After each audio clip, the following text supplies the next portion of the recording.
Assalamualaikum warahmatullahi wabarakatuh. Kami dari kelompok 3 ingin mempresentasikan PBL kami yang berjudul Implementasi IoT untuk Sistem Observasi Cuaca. Di sini ada nama anggota kelompok kami. Ada Gilang, ada saya sendiri, Fahrul, ada Rafif, Nizar, Fajar, Jekli, dan Amanda Balkis. Pengertian implementasi IoT untuk sistem observasi cuaca. Internet of Things merupakan jaringan perangkat fisik, kendaraan, peralatan, rumah tangga, dan objek lainnya yang dilengkapi dengan sensor, perangkat lunak, serta konektivitas yang memungkinkan mereka terhubung, mengumpulkan, dan bertukar data. Dalam konteks observasi cuaca, IoT memungkinkan pengumpulan data cuaca secara real-time dari berbagai lokasi dalam skala yang sangat luas. Pada penerapannya, berbagai sensor ditempatkan di lokasi strategis untuk mendeteksi dan mengukur parameter cuaca seperti suhu, kelembapan, tekanan atmosfer, curah hujan, dan kecepatan angin. Data yang terkumpul kemudian dianalisis untuk menghasilkan informasi cuaca yang akurat. Informasi ini tidak hanya digunakan untuk memberikan laporan cuaca yang tepat, tetapi juga untuk mendukung proses pengambilan keputusan yang lebih terinformasi, seperti dalam penyebaran peringatan dini bencana dan optimalisasi kegiatan di sektor pertanian.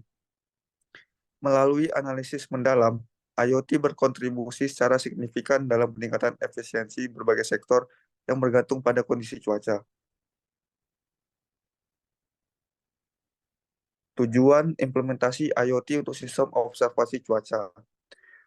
Nomor satu, di sini tujuannya untuk pemantauan cuaca secara real time. IoT memungkinkan pengumpulan data cuaca secara terus-menerus dan real time, sehingga kondisi cuaca juga dapat dipantau setiap saat tanpa jeda waktu. Yang kedua, meningkatkan akurasi dan data cuaca. Dengan menggunakan banyak sensor yang terpasang di berbagai lokasi, sistem ini dapat memberikan data yang lebih akurat dan mendetail dibanding metode konvensional. Tiga, mendukung inovasi dalam sektor industri. Dalam sektor pertanian, penerbangan, transportasi, dan sektor lainnya, data cuaca yang akurat dan real-time dari sistem IoT dapat membantu meningkatkan produktivitas, mengurangi resiko, serta mengoptimalisasikan operasi. Nomor 4, ada peningkatan prediksi cuaca. Data dari sensor-sensor IoT yang tersebar luas membantu ilmuwan dan badan meteorologi melakukan prediksi cuaca yang lebih presisi dan jangka panjang. Nomor 5, efisiensi dalam pengambil keputusan. Dengan adanya data cuaca real-time dan akurat, pihak terkait seperti pemerintah, perusahaan, dan sektor pertanian dapat mengambil keputusan yang lebih cepat dan tepat, baik untuk mitigasi risiko bencana maupun untuk operasional sehari-hari. 6. Peringatan dini bencana alam. Implementasi IoT membantu dalam deteksi dini fenomena cuaca ekstrim seperti badai, banjir, atau kekeringan. Peringat yang cepat dapat membantu mengurangi dampak negatif dari bencana tersebut seperti kerusakan properti dan korban jiwa. Di sini ada timeline PBL kami. Di minggu pertama, seperti biasa, kami melakukan pertemuan dengan Mampro. Lalu minggu keduanya, minggu kedua, minggu ketiga, pembagian kelompok dan penentuan judul. Lalu membuat timeline RSP atau RAB.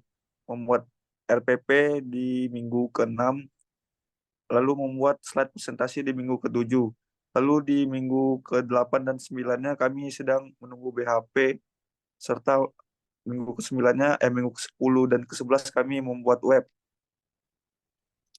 Di minggu ke-13-nya kami merangkai proyek, menyusun laporan, dan minggu ke-14 benchmark.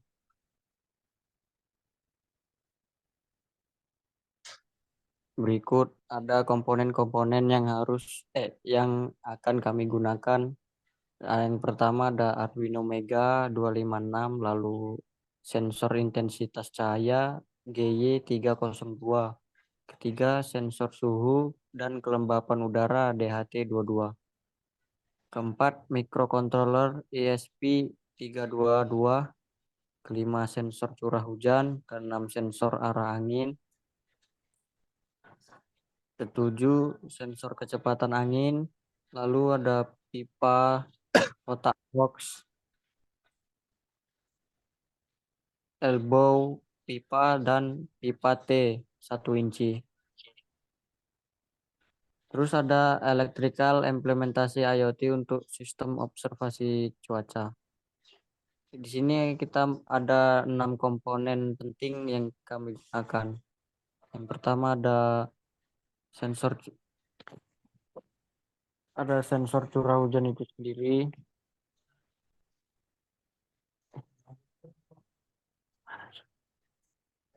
Lalu ada sensor arah angin, terus ada sensor kecepatan angin, mikrokontrol ESP322, lalu ada sensor intensitas cahaya dan sensor suhu dan kelembapan.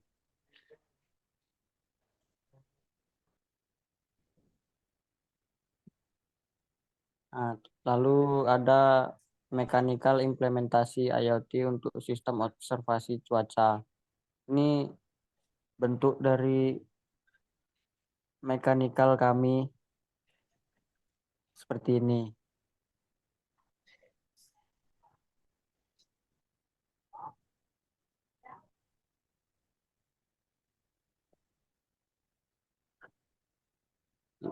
Lalu ada flowchart implementasi IoT untuk sistem observasi cuaca. Kita mulai lalu pasang alat pembaca kondisi cuaca berbasis microcontroller, setup dan connect ke WiFi.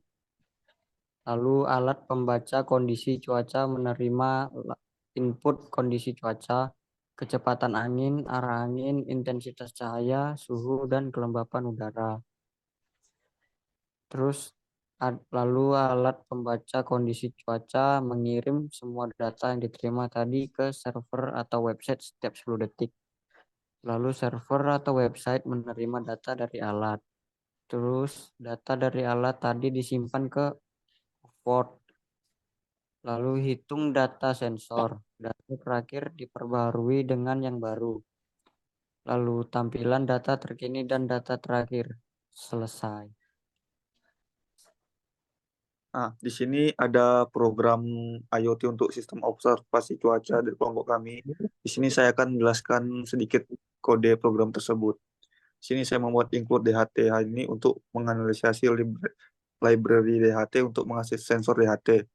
Lalu ada define DHT pin 2 untuk mendefinisikan pin digital 2 pada Arduino sebagai pin yang terhubung ke sensor DHT. Lalu ada define DHTT type DHT22 untuk mendefinisikan jenis sensor DHT yang digunakan, yaitu sensor DHT22. Nah, lalu di sini ada void setup, fungsi setup yang dijalankan sekali pada saat Arduino dihidupkan. Lalu ada serial begin 9600 untuk menganalisasi komunikasi serial dengan baud rate 9600. Lalu di sini ada DHT begin. Di sini kami gunakan untuk memulai sensor DHT. Lalu void loop yang berfungsi untuk dijalankan secara terus-menerus. Lalu float A, DHT rate humidity untuk membaca nilai kelembapan udara dari sensor DHT dan menyimpannya ke variabel H. Lalu ada float T, DHT rate temperature untuk membaca nilai suhu udara dari sensor DHT dan menyimpannya ke variabel T. Lalu di sini ada if isnan H isnan T. Di sini gunanya untuk mengecek apakah nilai kelembapan H atau suhu T tidak valid. Jika tidak valid, menampilkan pesan gagal, membaca dari sensor DHT dan keluar dari loop. Lalu serial pin kelembapan untuk mencetak nilai kelembapan dari suhu ke serial monitor. Lalu delay 2000 untuk menunda eksekusi program selama 2 detik sebelum membaca nilai sensor lagi.